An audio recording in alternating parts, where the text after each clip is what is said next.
Algunas disneyas, por ejemplo, pueden ser agudas, otras disneyas pueden ser subagudas y algunas disneyas pueden ser crónicas. Entonces, en ese caso sí es importante, ¿no?, que nosotros sepamos diferenciar cómo podamos nosotros diferenciar cómo es que vamos a desarrollar, o va a venir nuestro paciente a la emergencia o a la evaluación por consultorio. Por ejemplo, ¿qué creen ustedes? O un paciente con un neumotórax, ¿cómo creen o por qué sintomatología llegaría a la consulta? ¿O dónde creen que probablemente llegue un paciente con neumotórax en mayor probabilidad? ¿A un consultorio o a una área de emergencia? Probablemente una área de emergencia, ¿no? Porque los neumotórax pueden ser primarios y secundarios. Los secundarios son los más frecuentes, ¿no?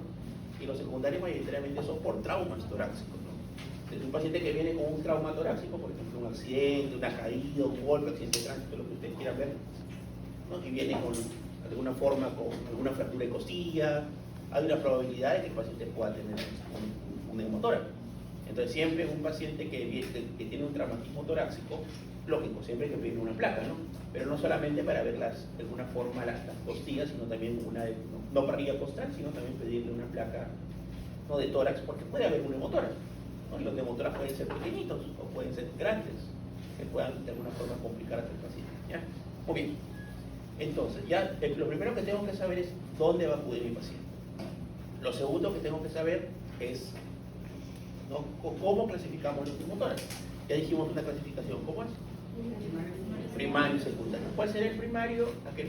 Aquella persona que no tenga de alguna forma una patología pulmonar, ¿no?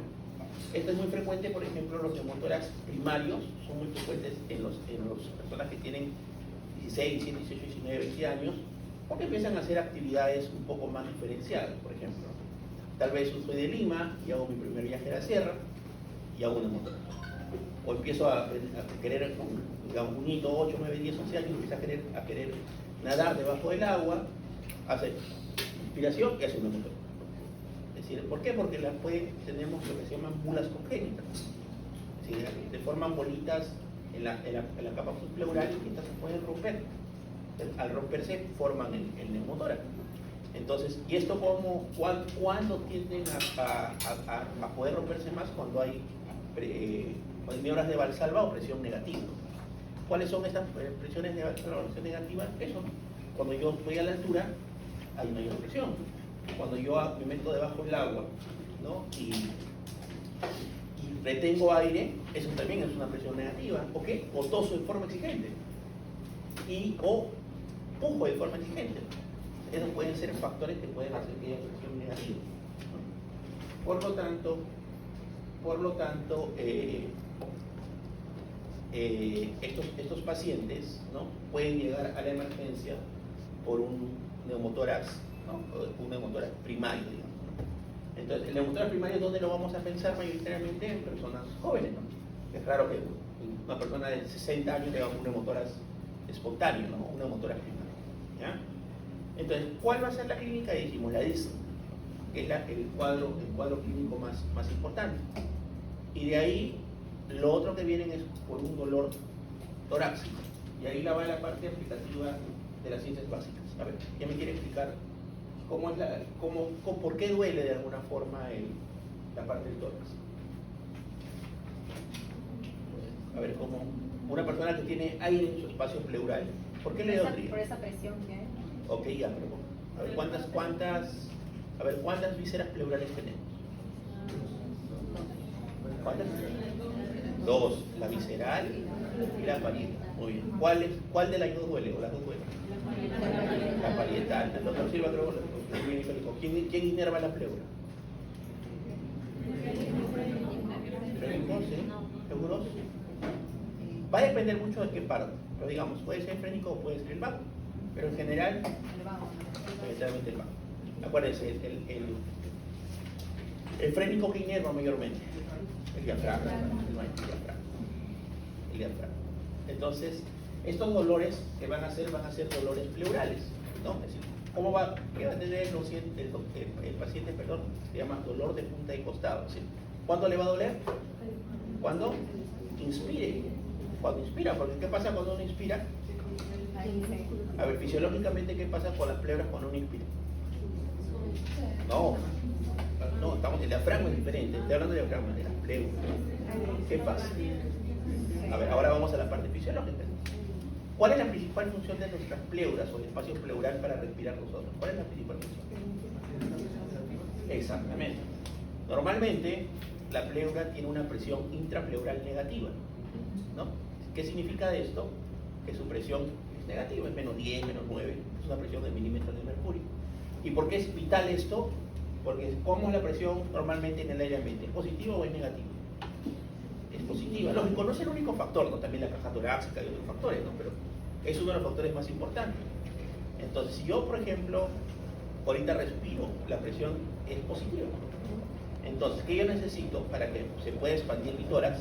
Que la presión sea negativa. Porque si sería positiva, ¿qué pasaría con el aire? ¿Entraría o no? No entraría, así de simple. Entonces, ¿qué yo necesito? Que esta presión que ingresa sea negativa. ¿Y qué va a dar esta presión negativa? Es el espacio pleural, ¿no? El espacio pleural. Y normalmente ahí recorre un poco de líquido, más o menos son entre 30 hasta 40 mililitros, que son lo que normalmente recorren.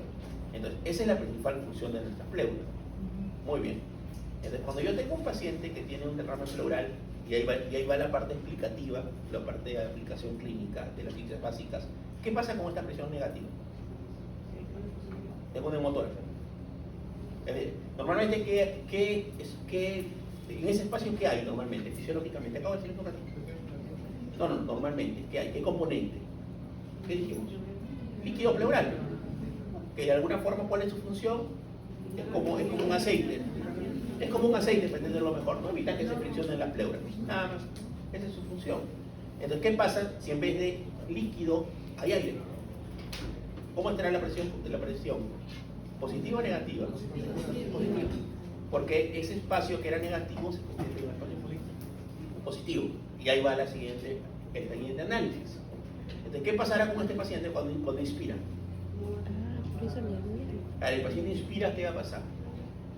¿El pulmón se expanderá o se contrae? Hay una contracción. Entonces, eso es lo que va a producir mayoritariamente el problema de la insuficiencia respiratoria, ¿no? Porque finalmente el paciente inspira, ¿y qué va a hacer? La parte, los alvéolos, en vez de poder hacer que le ingrese el aire, lo que van a hacer es se van a contraer. No se contraen todos los alvéolos. Y finalmente el aire no ingresa. Entonces, esa es la parte referencial, por eso entonces. Y ahí va la parte ya aplicativa del tratamiento. ¿Qué tengo que hacerle a este paciente para que finalmente esa presión negativa, que se perdió la presión negativa, aunque ahora está positiva, se vuelva negativa? ¿Qué le tengo que hacer? Así es, alterar el torácico. Como ustedes ven, está toda la parte del proceso de explicación de la parte de, ¿no? ¿Y qué hace el drenaje torácico? ¿Cuál es su función? Tratar de volver esa presión positiva en una presión negativa. Finalmente ya tengo todo el proceso explicativo de la fisiopatología no solamente la parte fisiológica, sino fisiopatológica y terapéutica.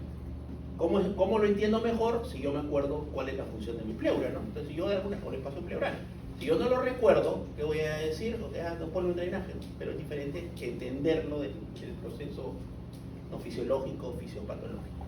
¿Ya?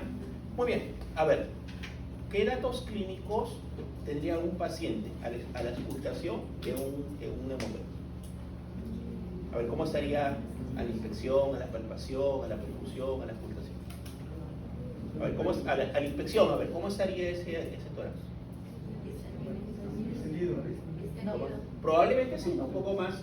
Habría una extensión, un aumento probablemente de la flexación pulmonar, ¿no? Eso es lo que sucede, porque hay aire, ¿no? Entonces expande más de alguna forma la parte de la cavidad torácica. Entonces, ese es el primer dato que tengo que tener, ¿no? Inspección. Yo veo a mi paciente cómo está amplexando de alguna forma el tórax. Muy bien. Puede haber un abombamiento torácico también, ¿no? A la inspección. A la palpación, ¿qué voy a encontrar? No, a la palpación. La palpación, ¿qué evalúo?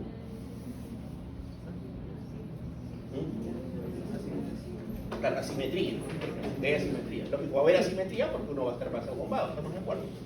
¿Y qué más? ¿Todo que puede evaluar? Escribo al paciente. Diga 33. Las vibraciones vocales. ¿Cómo serían? ¿Son anormales, aumentadas o disminuidas? No. Si hay aire o si hay agua, el sonido no se va a transmitir. De las vibraciones vocales van a estar disminuidas. No llega la percusión. No, mate es cuando hay sí,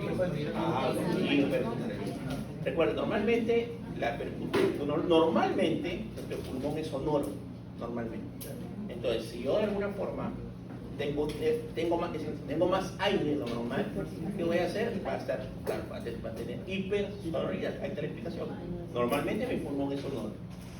Si yo tengo mucho aire, ¿qué va a pasar? O más aire, va a ser hipersonoro. Se llama hipersonoridad. Y a la auscultación, ¿qué voy a encontrar? Ya lo dijimos, si las vibraciones vocales están disminuidas, ¿cómo va a estar el murmullo vesicular? Disminuido. ¿No? O abolido, como se supone. Disminuido ahora. Chicos, esos son los datos que voy a poder yo ir desarrollando dentro de la actividad, ¿no?, de un neumotórax. A ver, clínicamente, ¿cómo yo podría... A ver, tienes dos pacientes con neumotórax, ya para entenderlo con neumotórax, ¿estamos bien de acuerdo? Los dos tienen neumotórax, los dos están en emergencia, ¿ya? Voy a poner 3 pacientes. Yo voy a poner 3 casos clínicos y ustedes me van a decir cuál está más grave y por qué. ¿Estamos de acuerdo? Un paciente, los dos tienen 3 neumotórax, todavía no le tomó una placa, pero todavía no sabemos el resultado de esta placa. El primer paciente que le he tomado una placa tiene un neumotórax, pero solamente tiene taquipnia, si su frecuencia respiratoria está en 25, pero no es satura. ¿Estamos de acuerdo? El segundo paciente tiene un neumotórax, tiene taquipnia, ¿no?, tiene disnea, tiene dificultad respiratoria, pero está con una saturación en 88%. ¿Estamos de acuerdo? Y tengo un tercer paciente que tiene un neumotórax, que tiene taquipnia, que está con una saturación en 88, que está con una frecuencia respiratoria aumentada, pero aparte está hipotenso y lo encuentro con ircugitación yugular. La primera pregunta sería, ¿cuál de los 3 está más grave y por qué? El tercero. ¿Por qué?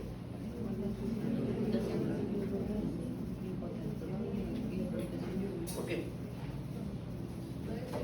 Pues ese es un dato clínico. ¿Qué tiene a diferencia del otro paciente? ¿Cuál sería el dato de más gravedad en el tercer paciente? No, la ircugitación yugular no es el dato más grave. La hipotensión. Lógico. La hipotensión, chicos, es un dato de gravedad. Es un dato de gravedad, es decir, es lo que más me llamaría la atención. ¿Y qué pensaría en un paciente que tiene neumotórax y tiene hipotensión? Grito, ayudo, normal. Señor, tranquilo, le pongo clorurito. Le pongo clorurito, ahorita le va a subir la presión. ¿Está bien? No, ¿qué hago? A ver, ahí está, por ahí está la palabra. ¿Qué está haciendo este paciente probablemente? ¿Qué tipo de shock? Me pregunta de examen, el doctor Silva le voy a preguntar la otra semana. Expliquen la fisiopatología del shock de un paciente que tiene un neumotórax. ¿De qué tipo? ¿Qué tipo? ¿Shock? ¿Cuántos tipos de shock tenemos? Hipovolémico, cardiogénico, ¿no? Distributivo y obstructivo. A ver, ¿de cuál de los 4 el neumotórax puede producir? ¿Qué tipo de shock puede producir? ¿Un shock de qué tipo? Obstructivo. Constructivo. Porque finalmente, imagínense, si yo tengo un gran neumotórax, ¿qué va a hacer? Va a comprimir el mediastino. ¿Estamos de acuerdo? ¿Dónde se encuentra el corazón, dijimos, en la primera clase? El mediastino medio. Se comprime ese gran neumotórax, comprime el mediastino, ¿y qué va a hacer? Este corazón, a ver, pregunta aplicativa en las ciencias básicas. ¿Dónde creen que sería el problema si es que mi corazón está comprimido por un neumotórax? El gran neumotórax está comprimiendo mi corazón. ¿Dónde estaría, en qué fase estaría alterada en la parte sería más alterada la fase sistólica o la fase diastólica? Bueno, analicen, para que ustedes puedan entender. ¿Qué pasaría con este corazón? A ver, imagínense, tiene un neumotórax grande, está comprimido mi corazoncito. ¿Qué pasaría? ¿Se podría contraer bien? No. ¿Pero dónde sería la mayor alteración? En el llenado en el llenado. Acuérdense, la parte, explicamos la parte de la fisiología respiratoria la semana pasada, con Jennifer también hice la pregunta. ¿En qué momento se llena nuestro corazón? ¿En qué fase? No, se llena. En la parte relacionado con la respiración. ¿Cuántas fases de la respiración tenemos? La inspiración y la expiración. Y ahí va la pregunta. ¿En qué fase de nuestra respiración se llena nuestro corazón? Mira, el lo está explicando todo. En la inspiración. Es decir, cuando nosotros inspiramos, nuestro corazón se llena. Entonces, imagínense qué pasa. Si yo tengo este derrame pleural y mi paciente está, acuérdense, ya dijimos, ¿no? Finalmente está colapsado. Se inspira y eso que va a hacer que no pueda de alguna forma llenarse el corazón. Entonces, el problema más que todo es en la diástole o en la sístole. En la diástole va a haber dificultad en que ese corazón se llene. Y al no llenarse el corazón, ¿qué va a pasar con el gasto cardíaco? Disminuye. Así es. Porque finalmente, ¿qué va a pasar? Va a aumentar de alguna forma el volumen, ¿no? Y finalmente, ¿esto qué va a hacer? Que disminuye cualquiera de los parámetros. Si disminuye o se altera la diástole, ¿qué fase estaría alterada? Muy bien, ¿no? Estaría alterada la precarga, porque finalmente ese corazón no se va a poder llenar, ¿no? Entonces, ¿qué va a hacer? El paciente al no llenarse y disminuir la precarga, ¿qué va a pasar con el gasto cardíaco? Disminuye, ¿no? Y como está muy comprimido ese corazón, ¿qué va a pasar? Nos lleva finalmente a un choque, ¿no? A un choque obstructivo. No es cardiogénico, porque el corazón ahí no está fallando. El corazón está fallando por algo externo, estamos de acuerdo, pero no por per se por el corazón. ¿Sí? ¿Así estamos de acuerdo todos? Sí, muy bien. Okay. Entonces, ya tengo mi paciente. A ver, ¿cómo lo llamamos este tipo de neumotórax? Atención, muy bien. Es decir, la traducción es la forma grave de un neumotórax es el neumotórax de atención. Es el que yo como médico tengo que saber alertarme y darme cuenta. ¿Sí o no? Porque los otros están, entre comillas, están estables.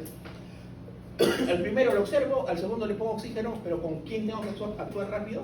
Con el tercero. ¿Sí? Tengo que tratar de colocarle un drenaje torácico más, ni siquiera drenaje, a veces les coloco una agujita acá, en el segundo núcleo intercostal, una agujita o un catéter grueso para que puedan hacer ese neumotórax, convertirlo en un neumotórax de tensión, convertirlo en un neumotórax simple o un neumotórax hipertensivo. Chicos, entonces, si ustedes se dan cuenta, miren todo el contexto de la parte explicativa para entender, y ahí va en la parte explicativa de las ciencias básicas aplicadas a la clínica, es conocer las ciencias básicas para que finalmente yo pueda entender la patología. Porque después, ¿qué es? Memoria. Y la memoria es frágil. La memoria es frágil. Yo le digo, ahorita responde, mañana se olvida. Pero si ustedes entienden, como muy bien acá el doctor Silva les explicó un ratito, van a poder entender el tema del proceso.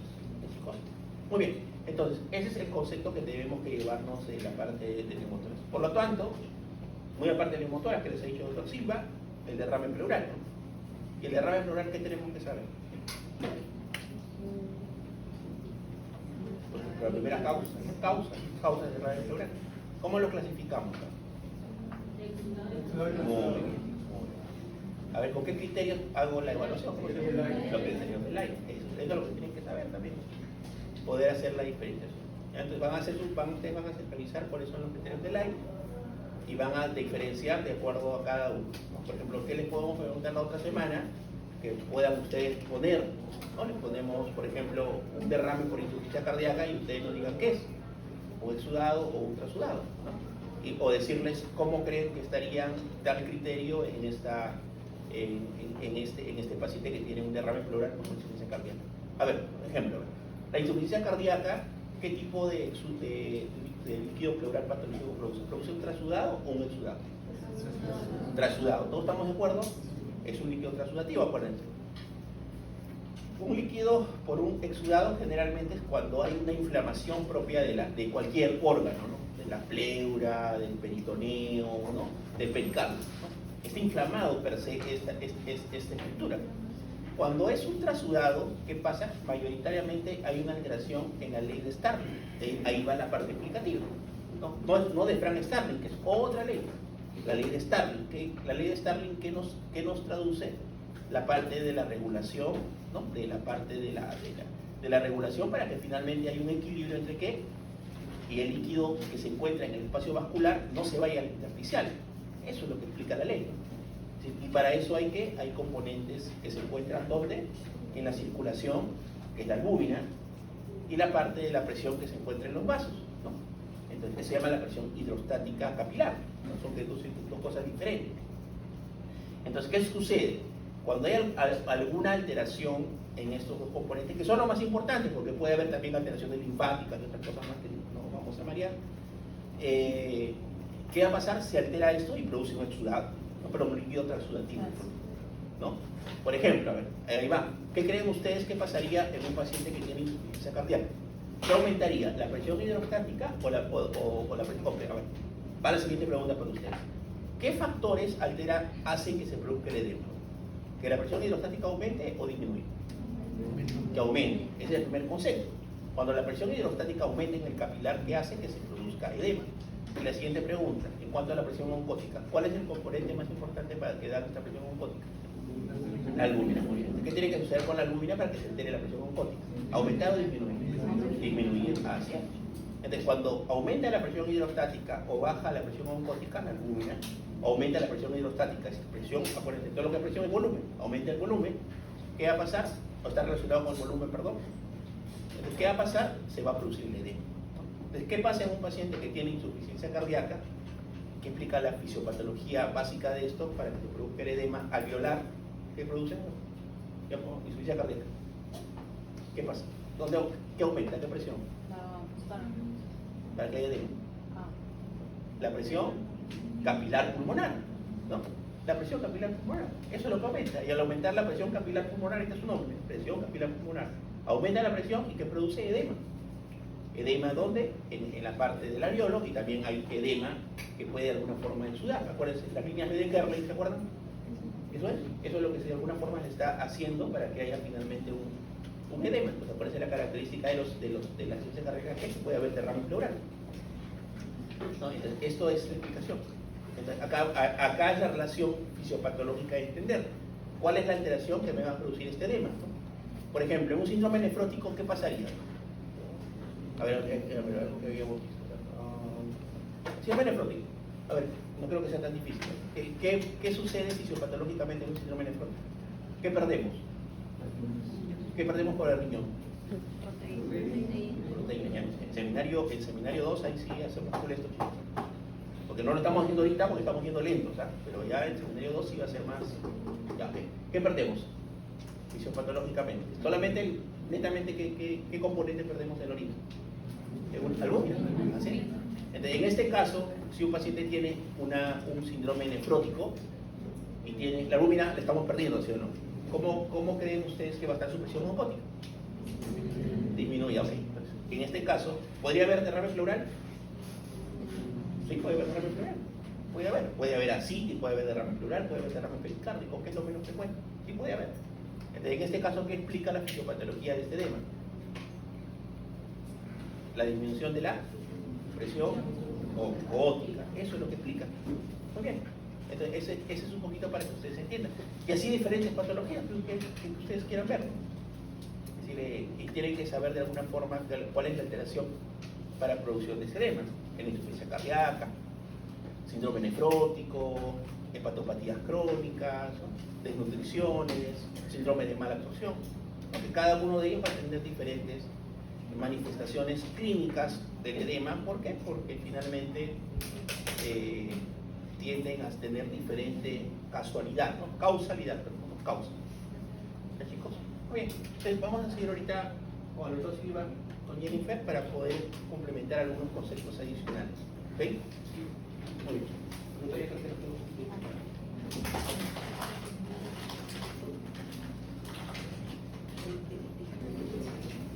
A ver. ¿Cuál es tu diagnóstico de esa radiotórax?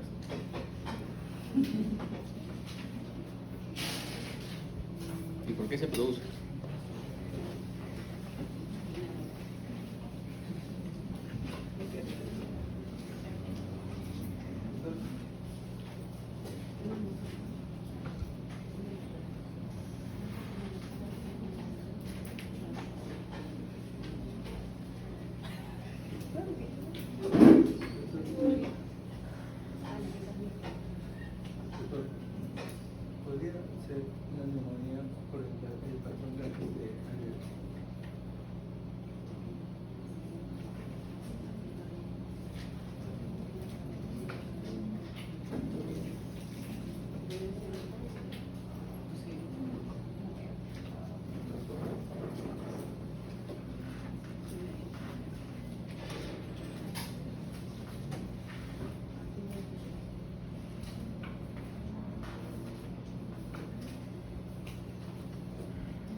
Adolfo, ¿no?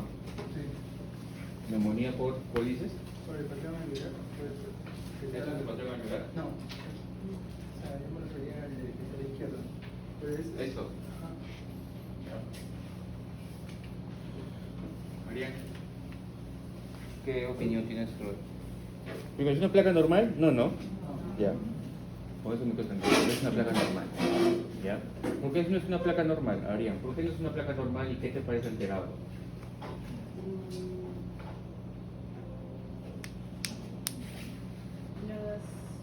Como las telarañas que salen ahí, más o menos. Telaraña. Parece No voy a telaraña. permitir que hable telaraña. Acá no existe. ¿Cómo se llama eso? Calcificaciones.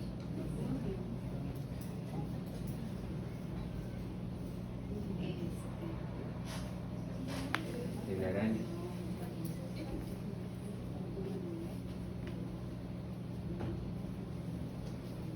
¿Cómo se llama eso?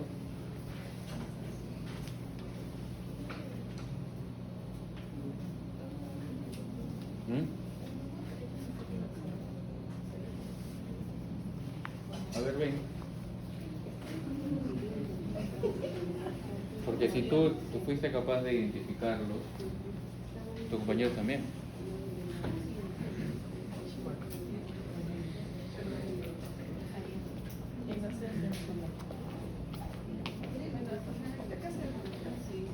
No se evidencia. Agarra, coge el azulito, el verde, ¿ya?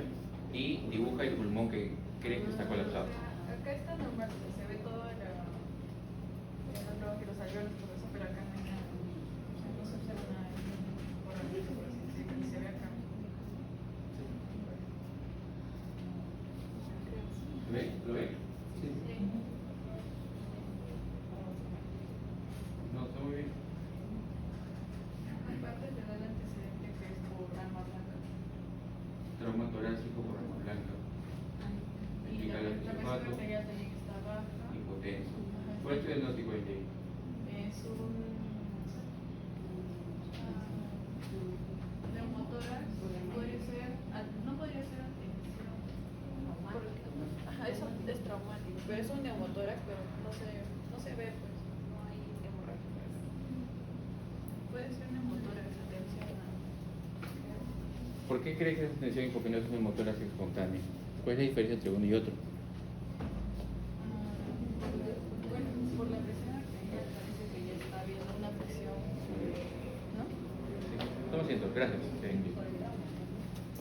La placa que ven ustedes aquí, como bien identificó NJ en este caso, ¿ok?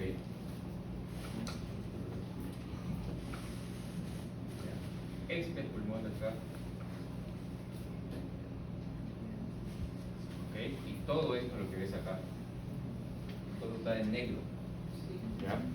¿Qué otra cosa me permite orientar a otro neumotórax? Mira los diafragmas aplanados. ¿Es normal eso? ¿Cuál es el que normalmente está elevado? ¿Por qué está elevado el derecho? Por el hígado, que maltrata cada semana, ¿no? Entonces, justamente, esto es otro indicativo del neumotórax, ¿ok? Otra diferencia, mira esa trama vascular, no arañas, telaraña, ¿ya? La trama vascular aquí no hay, porque está lleno de aire, negro. ¿Cómo se llama eso? ¿Hiperdenso o hipodenso? ¿O radiolúcido o radiopaco? Si es negro, en placa de tórax es al contrario, lúcido, ¿ok? Porque acuérdate que en tomografía es lo contrario, es hipodenso o hiperdenso, ¿ok? Entonces aquí, todo esto es el pulmoncito que dentro de la causa, que en este caso es el trauma torácico producto de un arma blanca, lo que les está explicando el doctor Nieves es que al inicio esta clínica tú no vas a encontrar, sino que el paciente en cada inspiración que vaya a hacer, acuérdate que la presión interpleural es negativo, entre -8 como máximo, durante al final de la inspiración es como máximo -8 centímetros de agua. Como este paciente sigue respirando, esta presión intrapleural se positiviza. Entonces, si te pregunto, ¿qué es el neumotórax a secas? Es la positivización de quién? Del espacio intrapleural. ¿ok? Eso es el neumotórax. Entonces, como este paciente inspira, inspira, inspira, lo que va a suceder es que el pulmón se sigue colapsando, se sigue, en este caso, positivizando el espacio intrapleural y hay menos o más espacio para la amplexación o para la distensión. Menos. Entonces comprimes más, comprimes más, comprimes más. Y si yo tengo que dibujar el mediastino en el neumotórax, ¿hacia dónde lo dibujo? ¿Hacia el pulmón izquierdo o hacia el pulmón colapsado? En el neumotórax. ¿Dónde veo yo el patrón radiográfico del mediastino? Este es mediastino porque acá está el esófago, la vena cava superior, la aorta. ¿Hacia allá o hacia acá? Hacia allá. El derrame, el neumotórax desplaza el mediastino hacia el lado contralateral. ¿Cuál es el que lo lleva hacia el lado unilateral, hacia el lado de la lesión? ¿Cómo se llama eso? ¿En dónde? No. ¿En qué hallazgo radiográfico el mediastino está desplazado hacia el mismo lado? Lo hablamos hace un momento, cuando se colapsa el alveolo. ¿Cómo se llamaba? En la telectasia. En la telectasia el mediastino va hacia el lado, ¿ya? Entonces, ¿por qué el paciente está hipotenso?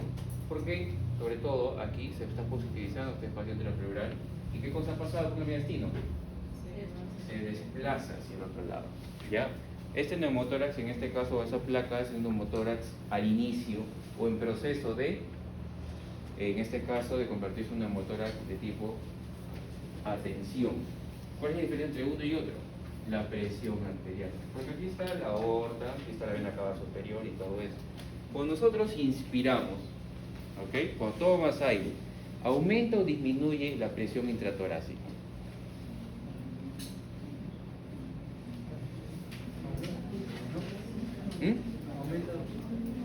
¿Por qué?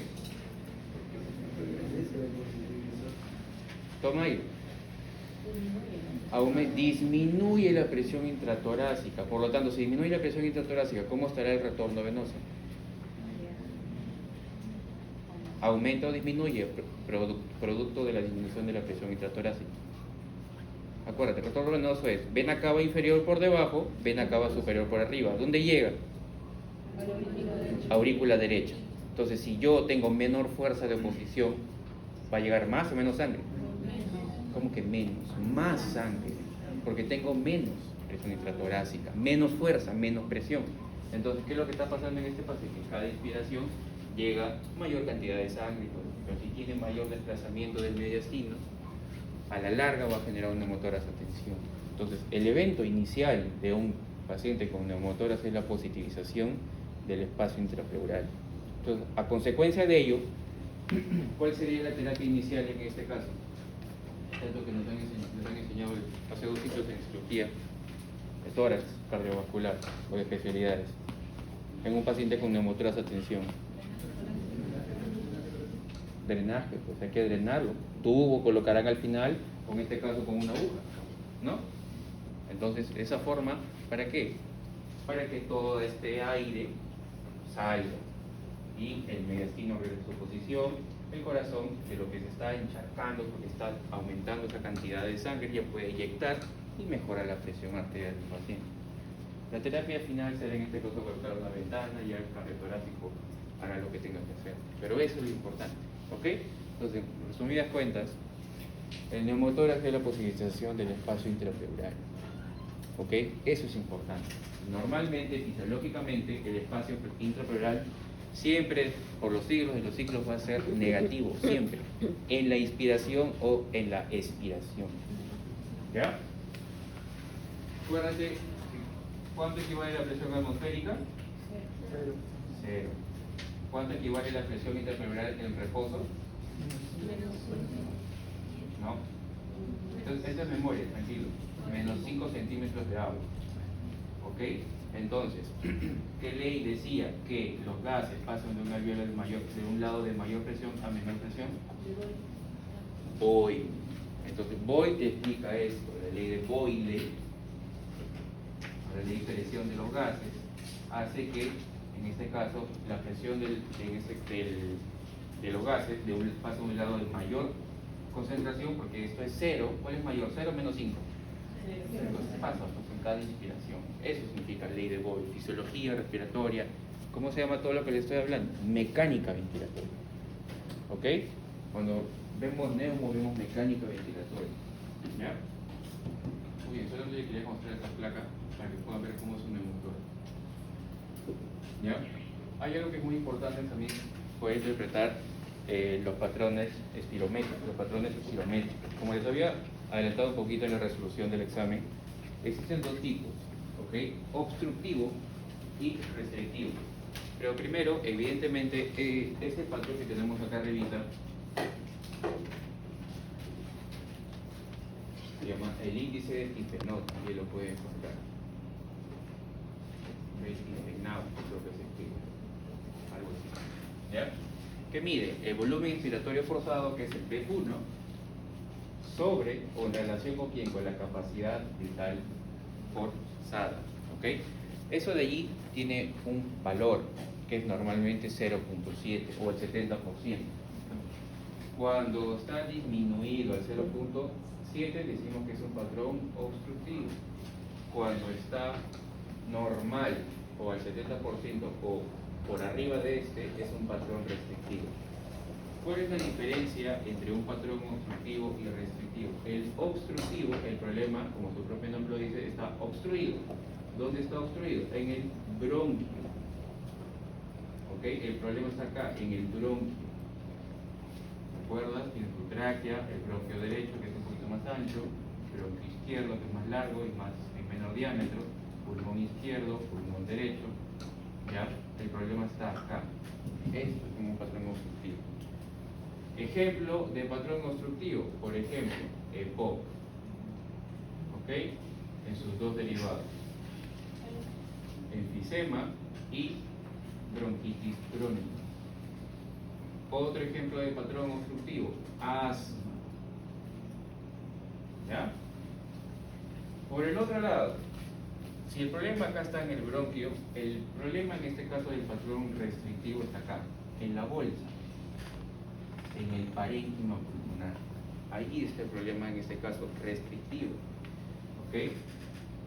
Característico o enfermedad característica restrictiva, el EPIC o la enfermedad pulmonar intersticial difusa. Dentro de ella, la fibrosis pulmonar idiopática. Por ejemplo, los pacientes, o sobre todo acá en Perú, ¿qué es lo que más pasa? Por ejemplo, todavía seguimos teniendo pacientes que cocinan con leña.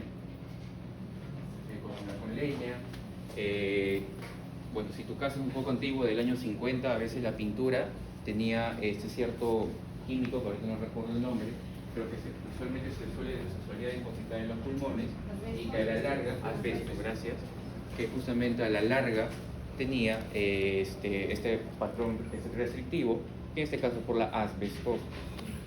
Si te dedicas, por ejemplo, tienes algún familiar que se dedica a la mina, en ellos usualmente tienen esta patología llamada el mesotelioma, ¿ok? Sí, o sea, es decir, cualquier polvo inorgánico que se deposite acá, tú ya sabes qué célula va a actuar. ¿Qué célula actúa? ¿Qué célula nos protege normalmente? ¿Te acuerdas? El neutrófilo, luego el neutrófilo si no puede, con su amigo quien el macrófago, todo esto te van justamente a producir una lesión en el parénquima. Y esto genera daño y comienza a fibrosar. Acuérdate, ¿cuál es el último proceso de en un proceso inflamatorio o la fase de cicatrización? ¿Cómo se llama el último proceso? ¿Ah? ¿Cómo se llama el último proceso de la cicatrización?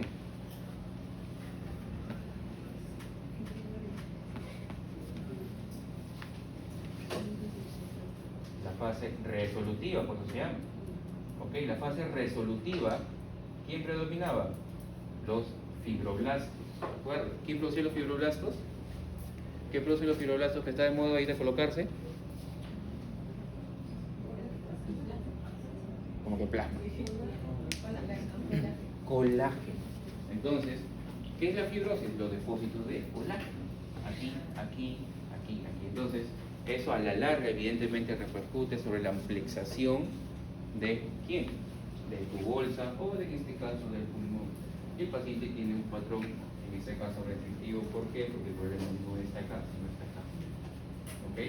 Estos pacientes con EPIC usualmente suelen tratar con oxígeno en casa, ¿ya? Y eso es también, existen algunos fármacos, para que lo conozcan nada más, que se llama, uno de ellos es, ahorita que me acuerdo, pirfenidona, ¿ok? El pirfenidona tiene un target, que es justamente el target que induce ¿a quién? A que los fibroblastos produzcan más colágeno, ¿ok? Se llama TGF-beta, así se llama. Factor transformante de fibroblásticos de tipo beta. Lo bloquea y deja de producir colágeno para que sí no haga más daño. ¿Ok? Pero tiene una dudosa procedencia este fármaco. No está demostrado que de por sí reduzca. En este caso, lo que usted más indicado de la pirfenidona, eso lo indica por este caso el neumólogo, ¿ya? Y hay algunos que están a favor o en contra. No repercute mucho sobre la vida de estos pacientes. ¿Ok? Pero bien, entonces, seguimos con la espirometría. En el patrón obstructivo, que dentro de una nota vamos a ver los fármacos, ¿ya?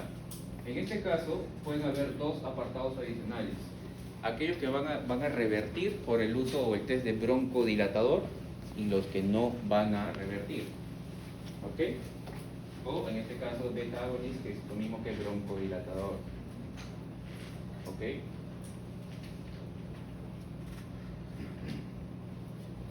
Si revierte, estamos hablando de asma, porque el asma tiene 3 eventos fisiopatológicos. Uno de ellos es la inflamación crónica, ¿ok? Eso es importante, ¿ya? Inflamación crónica. El otro es la broncoconstricción. ¿Y cuál es el otro? ¿Qué? Broncoconstricción, infección o inflamación crónica. ¿Cuál es el otro evento fisiopatológico característico del asma?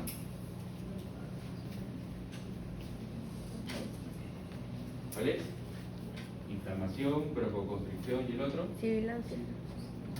Sibilancia. No, sibilancia es el producto de que el diámetro del bronquio se está cerrando y cuando pasa el aire, ahí se escuchan las sibilancias. ¿Cuál es el otro evento?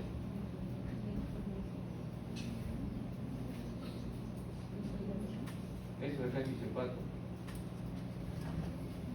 Inflamación crónica, broncoconstricción y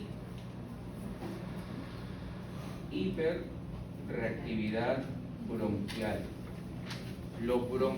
¿Por qué creen ustedes que el asma no solamente se trata con broncodilatadores, se trata también con quién? Con corticoides, porque es un proceso inflamatorio crónico. Ya saben cuáles son los targets de los corticoides. ¿Cuáles son?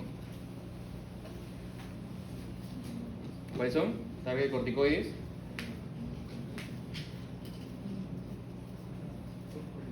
Fosfolipasa 2 y lo dijo Jennifer, factor nuclear kappa beta. Son en este caso las dos vías del ácido araquidónico que promueven la inflamación. ¿Ya? Entonces, es importante saber esto antes de tratar, por supuesto. ¿Okay? Hiperreactividad bronquial, inflamación crónica y broncoconstricción. Por el otro lado, aquellos que no van a revertir con el uso de broncodilatadores. ¿Ok? Entonces, para aquellos pacientes que no van a revertir con el uso de broncodilatadores, ¿qué es lo que más queda? O analizar, ver la integridad de quién, de esta membrana alveolo capilar. Imagina que este es un alveolo, ¿ya? Y esto es el vaso. Este proceso que se llama hematosis tiene que estar indemne. ¿Para qué? En este caso, ¿el CO2 pasa a la sangre o se va al alveolo en la hematosis? La sangre de repente en Marte, cuando cambia un poco las presiones atmosféricas, ¿hacia dónde va el dióxido de carbono? A la sangre. Entonces tú exhalas oxígeno, CO2 hacia el alveolo y el oxígeno, ¿quién? A la sangre a través de la hemoglobina. Entonces, este proceso o esta integridad de la membrana alveolo capilar, ¿quién lo ve? La difusión de monóxido de carbono, eso significa DLCO, ¿ok? Difusión de monóxido de carbono, porque acuérdate que el monóxido de carbono es un gas. Este gas evalúa justamente esta integridad, ¿ya? Entonces, si tienes que el monóxido de carbono, o en este caso la membrana alveolo capilar, está destruida, que es algo característico como le vino hoy día en su enfisema, recuerda, porque el enfisema es dentro del enfisema panacinar, es una destrucción de quién, del alveolo. Evidentemente, la membrana, en este caso, la difusión de monóxido de carbono, o en este caso, este gas que se va a utilizar va a estar disminuido. ¿Okay? Luego de darle al paciente el monóxido de carbono, vas a encontrar que los resultados van a estar por debajo de los valores normales. ¿Significa qué cosa? Que hay un daño acá. Si no hay un daño, como es en este caso, estamos hablando de la bronquitis crónica. ¿Por qué? Porque en este caso, como te vuelvo a decir, la bronquitis crónica, o en este caso los patrones obstructivos, ¿dónde están? Acá, en el bronquio. Si tú ves una placa de tórax o una tomografía de un paciente con bronquitis crónica, vas a ver que los bronquios, que normalmente son bolitas pequeñitas, van a estar totalmente dilatados. ¿Ok? Parte de la bronquitis crónica. Y acuérdate, ¿cuál es el hallazgo característico de los pacientes con bronquitis crónica o la clínica característica de estos? De la bronquitis crónica, ¿te acuerdas? ¿Era el rosado o el azul? El azul, pues. Todo el tiempo están tosiendo, una tos productiva. ¿Y cuál es la definición característica de los pacientes con bronquitis crónica? ¿Tos por cuánto tiempo? ¿Ah? ¿Más de 3 meses? ¿Cuánto tiempo? Mínimo 2 años. Entonces, ese es un patrón obstructivo. Todo el tiempo este paciente está tosiendo y es una tos muy característica. Cuando escuchen una tos casi como de perro, pero productiva, ya, ese es un paciente con bronquitis crónica. Y obviamente está asociado ¿a qué? Al tabaco, al cigarro. ¿Por qué? Porque el cigarro, dentro de lo que les proyectó Jennifer la semana pasada, acuérdense que el epitelio cambia. Llega un momento de que tenemos cilios, pero ya no tenemos cilios. ¿Por qué? El epitelio se vuelve de lo que era más grueso a menos grueso. ¿Para qué? Para que produzca, en este caso, favorezca la hematosis. ¿Ok? Acuérdate que el cúbico simple, ¿dónde está? Ahí. Porque es bien delgadito. ¿Para qué? Para que los gases puedan pasar. ¿Ok? Como si fuera en tu casa. ¿Ya? Entonces, este es un patrón obstructivo. ¿Ok? Hay características clínicas. Ya les dije de el paciente con asma, el paciente con EPOC. ¿Ya? Por el otro lado, igualmente, tienes que también evaluar la membrana alveolo-capilar. Esto les han enseñado en medicina interna, porque tanto cómo interpretar una espirometría. Ya, pero acá estamos viendo el enfocado desde el punto de vista principal. Si la membrana alveolo-capilar está engrosada, tenemos una patología. En este caso, por ejemplo, la enfermedad intersticial difusa pulmonar. ¿Ok? Es decir, la membrana está aquí, el alveolo. ¿Ya? Si la membrana está intacta y los valores de monóxido de carbono están normal, estamos teniendo que hay un problema afuera, en la caja torácica. Por ejemplo, cifosis. ¿En quién voy a encontrar eso? Para que no entren más, compañeros. ¿Tienes adultos mayores en casa? ¿Nadie? ¿Alguien tiene adultos mayores en casa, abuelitos? ¿Cómo que nadie tiene abuelos? ¿Ya? Ah, bueno, no en casa. Esto les pasa a los adultos mayores. ¿No les encorvan? ¿No les pasa? ¿No se encorvan un poquito? Disminuye la apreciación de la caja torácica, pero para compensar, ¿qué es lo que hace? Su pulmón es un poquito más ancho, más grande. ¿Para qué? Para contrarrestar ese efecto fisiológico. ¿Ok? Entonces, en ellos, la caja torácica se vuelven cifóticos.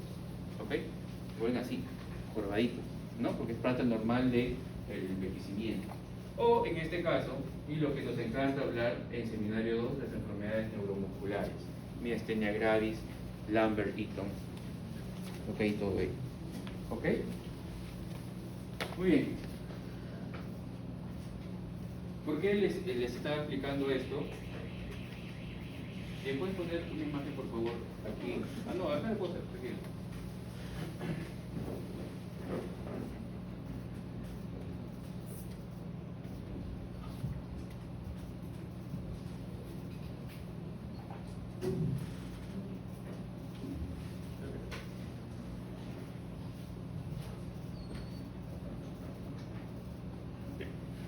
estos son los targets que se usan, o los fármacos que se utilizan en el asma. ¿Ya? Acuérdense el metabolismo en este caso, o la síntesis, o la vía del ácido araquidónico. Hay un montón de fármacos. ¿Okay? Para comenzar y para que puedas ubicarte, receptor adrenérgico ubicado en el músculo lisobronquial. ¿Cuál es?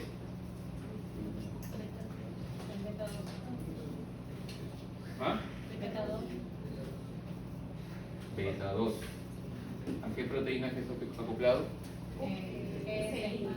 S. Segundo mensajero,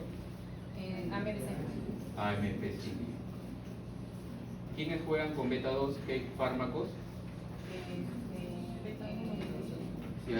Fisiopatológicamente hay broncoconstricción en el asma. ¿Qué me favorece a mí? Broncodilatarse. ¿Quiénes van a favorecer este efecto adrenérgico broncodilatador? Por ejemplo, los SABA, Short Action Beta Agonists, los broncodilatadores, en este caso los beta agonistas de acción corta, son los que sirven para mejorar en el proceso o en la crisis asmática aguda. ¿Ok? El más característico, salbutamol, fenoterol, albuterol. ¿Ok?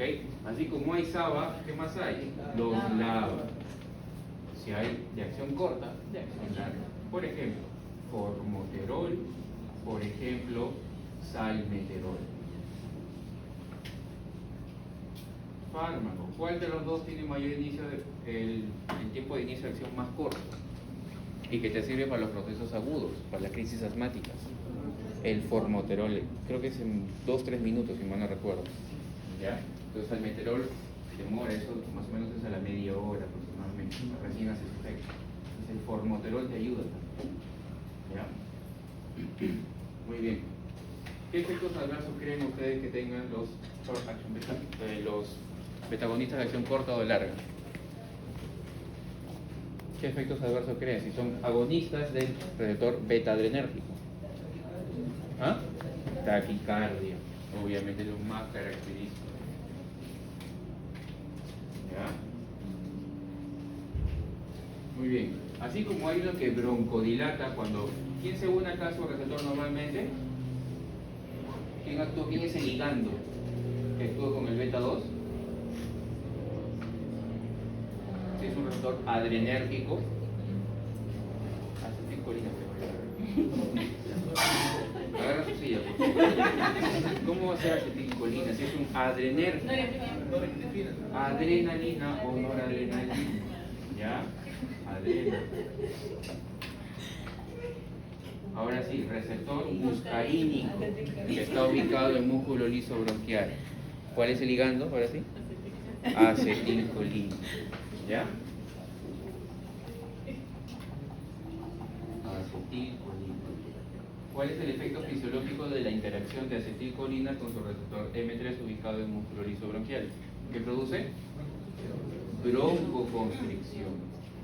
Entonces, en el asma me favorece darle en este caso, un agonista o un antagonista. Antagonista. ¿Para qué? Para broncodilatar. ¿Qué anticolinérgico conoces? Bromuro de hipatropo. Bromuro de tiotropo. Otro por ahí que se llama glicopirrolato. Tanto que, ¿okay? Entonces bloquean esta interacción acetilcolina con su receptor. ¿Ya? Proteína G que está acoplado al M3. Agarra la silla, por favor. Proteína G que está acoplado al M. Esto, los proteínas G siempre preguntan, ya en fármaco, ¿ya? Y este es mi mnemotécnico, porque nunca me voy a olvidar de que lleve fármaco. M1, M3 y M5 son los GQ. ¿Saben por qué? Porque los impares. 1, 3, 5. Impares con GQ. Pares M2 y M4 con quién? Con GI. Por ejemplo, en cardio, M2 está acoplado a proteína GI. Si interactúa, en este caso, la acetilcolina con su receptor M2 unido a proteína GI en cardio, ¿qué produce? ¿Taquicardia o bradicardia? Bradicardia, ¿ok? Eso es importante. Ya esa es mnemotecnia, buscarás otra. Pero impares con GQ, pares con GI. ¿Ya? Muy bien, entonces, proteína GQ. Segundos mensajeros proteína GQ. Inositol 3-fosfato y diacilglicerol. El diacilglicerol que produce la proteína que fosforila, la proteína quinasa C.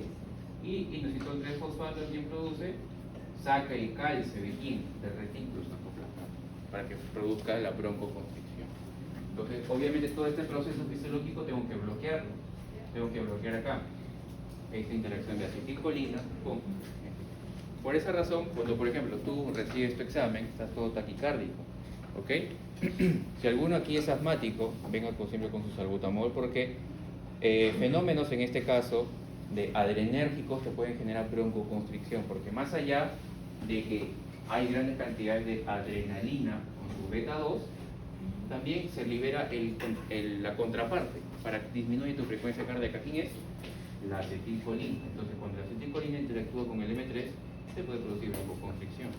Por ejemplo, existen los fenotipos del asma. Hay asmas inducidas por ejercicio. El ejercicio, cuando el paciente comienza a correr, ¿no? En este caso puede tener estos fenómenos de broncoconstricción. ¿Ok? Doctor, una Importante. pregunta. A un asmático, ¿por qué le darían entonces un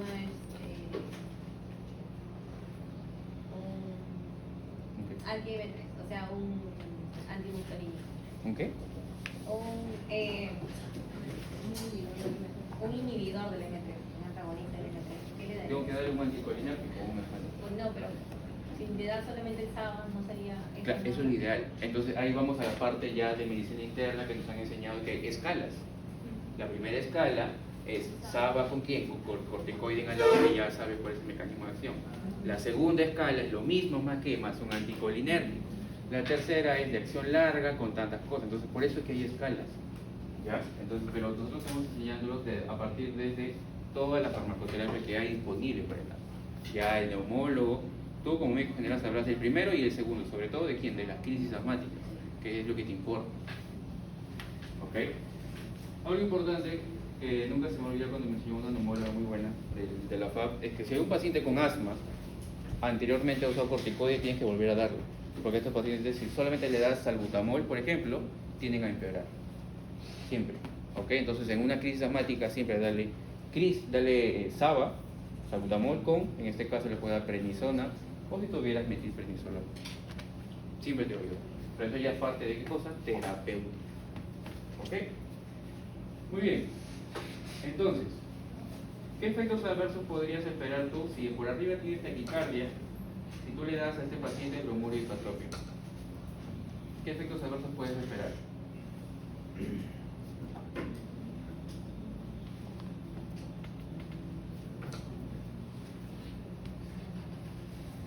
Si normalmente tú lo sabes que está bloqueando la interacción de acetilcolina con su receptor M3, ¿ok? El dar bromuro hipotrópico, ¿habrá más receptores muscarínicos en todo el cuerpo? ¿Ubicados en diversos órganos? Claro. ¿No? Entonces, ¿qué efectos adversos pueden suceder por dar un anticolinérgico? Anticolinérgico, antimuscarínico es lo mismo. Puede generar bradicardia. ¿Bradicardia por qué? Ya, pero si en este caso bloqueas la interacción, estás bloqueando la interacción de acetilcolina con su receptor M2, te generaría bradicardia, que es normalmente lo que hace, o taquicardia. Entonces te das cuenta la importancia de saber dónde están ubicados esos receptores. Taquicardia uno, otro. Por ejemplo, ¿por qué puede producir boca seca? ¿Habrán leído? Boca seca o retención urinaria por el dar anticolinérgicos. Porque en la saliva tenemos un receptor, sacamos de saliva. En la glándula salival tenemos un receptor. ¿Qué muscarínico está ubicado en la glándula salival?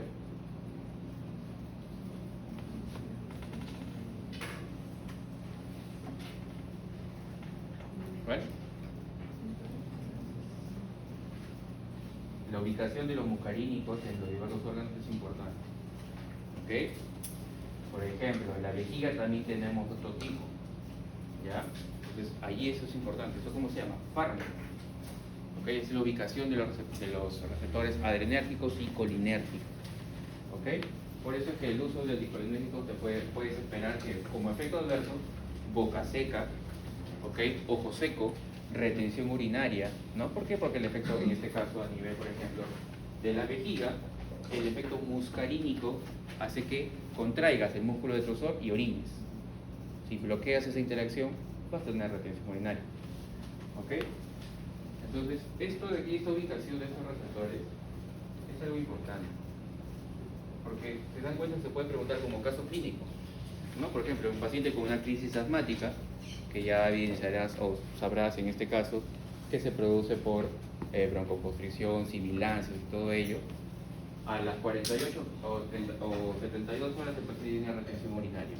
Pues, explique farmacológicamente o fisiopatológicamente por qué se produce en este caso la retención urinaria. ¿Ok? Muy bien. Otros fármacos que se utilizan en este caso en el asma, por ejemplo. Ese de acá que siempre le encantaba preguntar al gordito peruano, el Siloutón. ¿Ok? El Siloutón en este caso tiene como target, lo que ves allí es la 5-lipoxigenasa, ya que es una enzima que lo que va a hacer es que por la vía de las lipoxigenasas forma ¿qué cosa? Los leucotrienos, que producen broncoconstricción. ¿Ok? Otros que también van más abajo. El Siloutón bloqueaba a quién? A este. Montelukast, Zafirlukast, lo que hacían era bloqueaban sobre todo a estos receptores de acá, al LTCD4 y el LTD4, que son los receptores de quién, donde actúan los leucotrienos, un poquito más específico. Entonces, si se sabe, no es aprenderse de memoria las vías, sino aprenderse de frente los targets. ¿Ok?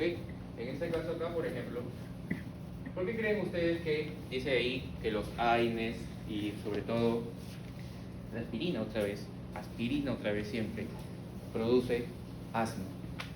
O te puede generar un episodio porque también hay un fenotipo, habrán leído en medicina interna, que dentro del asma, así como hay un asma inducido al ejercicio, hay un asma inducido por AINES. ¿Por qué creen que los AINES le puede generar eso?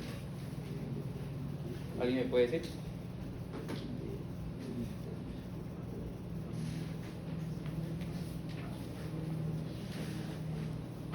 El propio gráfico lo explica.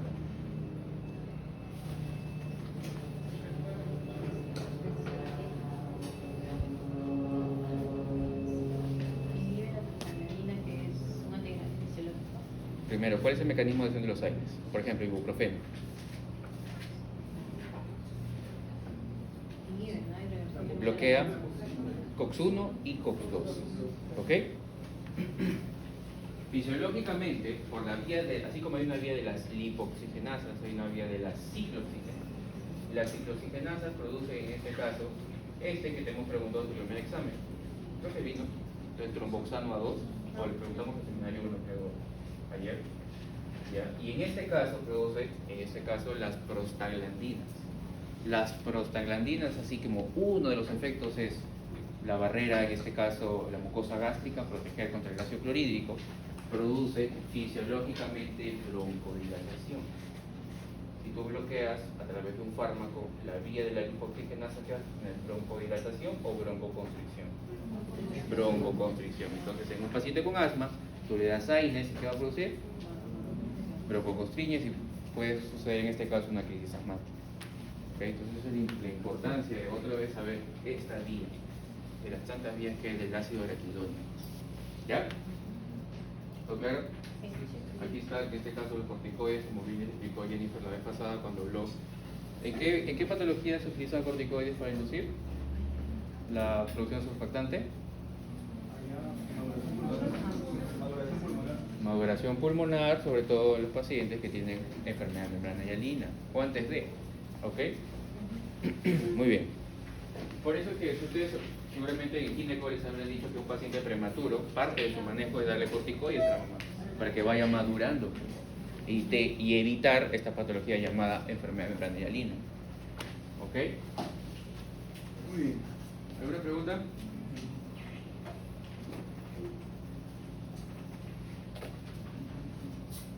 ¿A qué acabó la clase? Ya.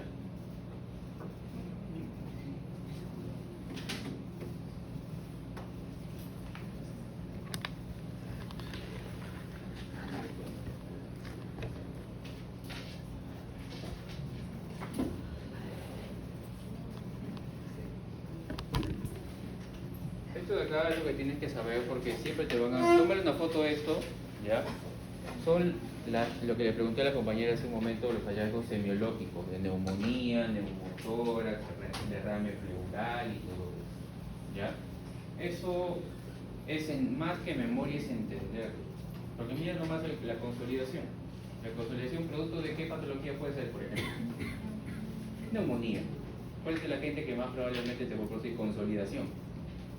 El microorganismo clásico, porque hay neumonía clásica o típica y la neumonía atípica, ¿no? La neumonía típica es la consolidativa. ¿Cuál es el germen que te va a producir eso? El germen más frecuente de neumonía a nivel mundial, ¿cuál es? Neumococo. ¿Ok? Entonces probablemente te venga un caso de paciente con neumonía, con neumococo, en la que tú encuentres una consolidación. ¿Y en qué pulmón crees tú que va a ser la consolidación más clásica? Derecho. ¿Por qué? Porque es más ancho el bronquio y allí va todo allí, justamente en la parte de, sobre todo en la base derecha. ¿Ya? Estos hallazgos semiológicos, en el ruido respiratorio, eso es igual que el crémito táctico o el, ¿cómo se llama? El roce pleural, lo mismo, ¿ok? Percusión y todo ello, con las diversas patologías. Pulmón normal, esto primero tienes que enfocarte en eso, en saber lo normal, ¿ya? Y luego, en el proceso consolidativo, por ejemplo, como en asma, en el derrame pleural, que es lo mismo que fusión pleural, en el neumotórax, como vimos hace un momento, y en la telectasia. Son los patrones que vas a encontrar respiratorios clásicos que siempre te van a colocar como caso clínico. ¿Ya? Muy bien.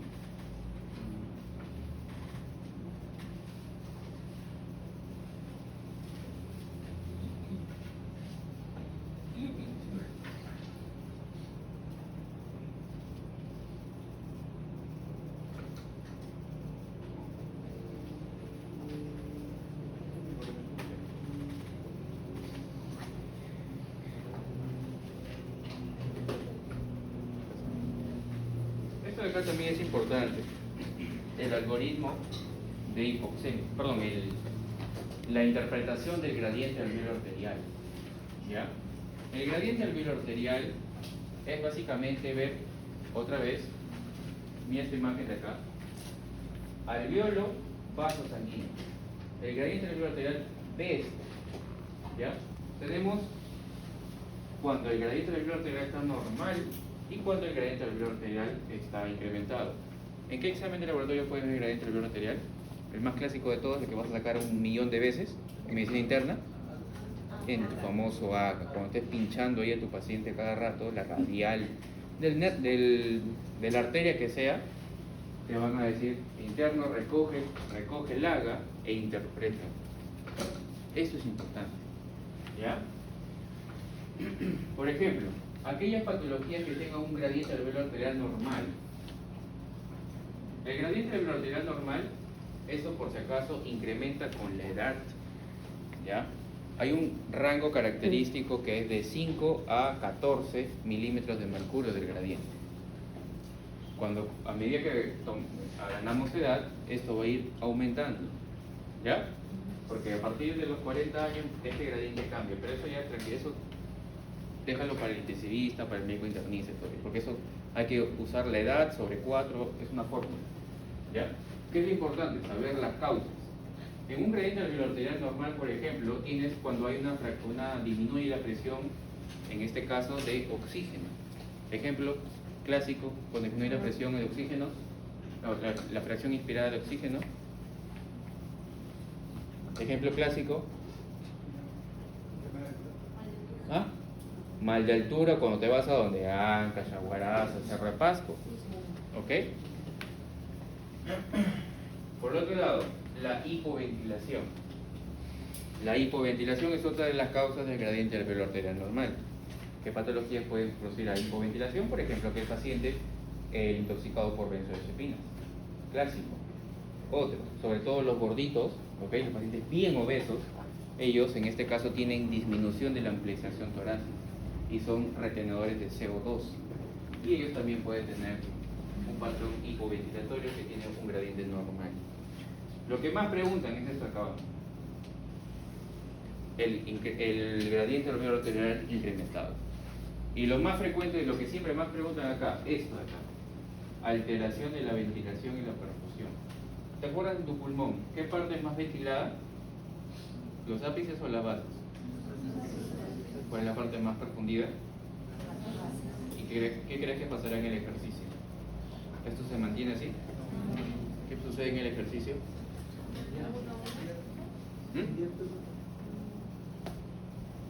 ¿Cuál de los dos aumenta en el ejercicio? En primera instancia. ¿No sientes que te falta el aire? ¿O no estás acostumbrado a hacer ejercicios? Aumenta la perfusión. ¿Ya? Entonces, eso es lo inicial en un ejercicio. Luego de ello, ¿ya? Cuando comienzas a mejorar tu patrón ventilatorio y todo y te adecuas, ¿ok? Esta relación ventilación-perfusión se equipara o se iguala en todo el pulmón.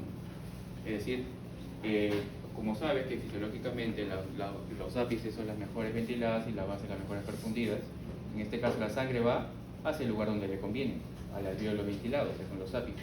Por eso es que el único órgano que hace vasoconstricción en todo el cuerpo frente a la hipoxia, ¿cuál es?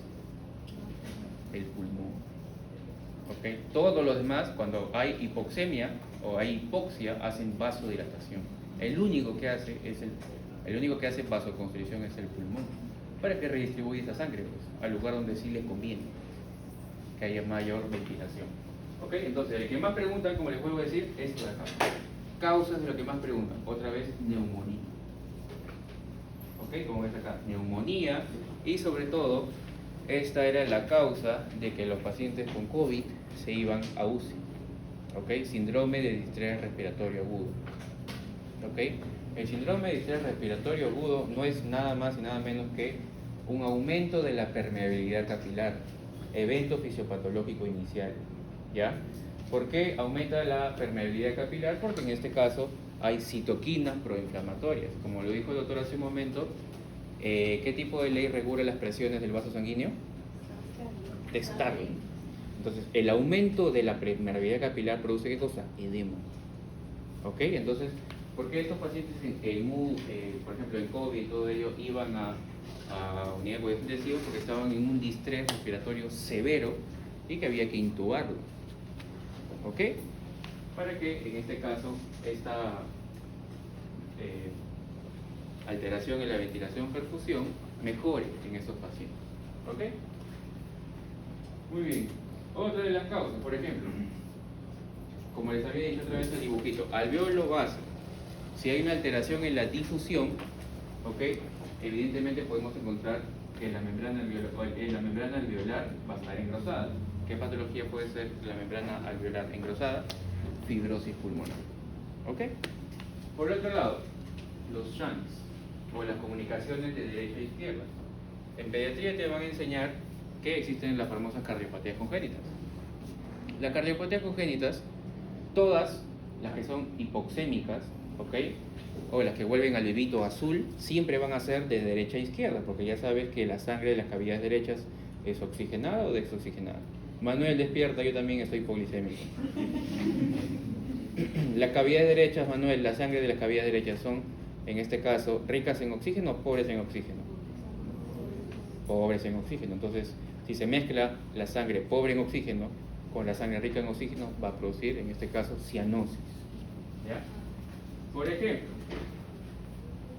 otra vez, síndrome de distrés respiratorio agudo. Los pacientes que inicialmente, por ejemplo, en la época de COVID, entraban en distrés respiratorio, producto de este fenómeno proinflamatorio que aumentaba la permeabilidad del vaso, si no mejoraban, ocurría este shunt. Y aquí sí era un caso grave, porque los pacientes les tomabas el LAGA y estaban recontra hipoxemia, parecían unos pitufos. ¿Okay? Todo el pulmón comprometido, no había indemnidad de la membrana alveolocapilar y en este caso cuando se mezcla la sangre del lado derecho con el lado izquierdo empeora más el cuadro. ¿Ok? Muy bien. Bueno, cardiopatías congénitas del lado derecho e izquierdo, cianóticas, ¿ok? También pueden producir esta alteración en el gradiente alveolar arterial. ¿Ya? La cardiopatía siempre del lado derecho o del lado izquierdo, las que son cianóticas. Ejemplo de una cianótica, compañera. Cardiopatía congénita cianótica. ¿Ya por ahí? ¿Ah? Falot, transposición de grandes vasos. Todas esas tienen una comunicación de derecha a izquierda. Por eso que son cianóticas. Las acianóticas, las más frecuentes, CIB, CIA, todas ellas. ¿Ok? Muy bien. Acuérdense que para decir hipoxemia, ¿a partir de cuánto tiene que disminuir la milímetros de mercurio de oxígeno? Para decir hipoxemia, ¿a partir de cuánto?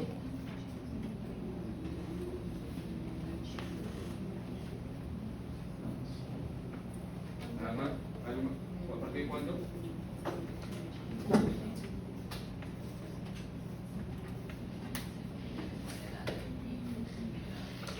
gases arteriales.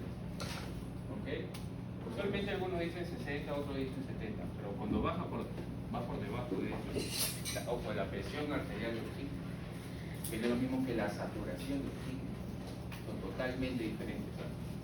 ¿Ya? Muy bien, chicos, ya saben, entonces, ¿qué les va a venir otra semana? Les va a venir un caso de neumonía, de todas maneras, les va a venir un caso de asma, con target, fármaco, eventos fisiopatológicos, ¿ok? Otra vez cardio, pero va a venir infarto, otra vez hipertensión arterial, insuficiencia cardíaca, ya que no hemos tomado acá, lo más probable es que venga insuficiencia cardíaca. Y de mato, los clásicos targets de plaquetas, y siempre una pregunta de Emilio que es de memoria. ¿Ya? Solo entra hasta neumo, nada más. La otra semana vemos en la última clase que nos toca la última semana, y ahí veremos solamente la parte de ciencias básicas de gasto. Solo ciencias básicas, nada más. ¿Ya? Nada más. ¿Quién se dice?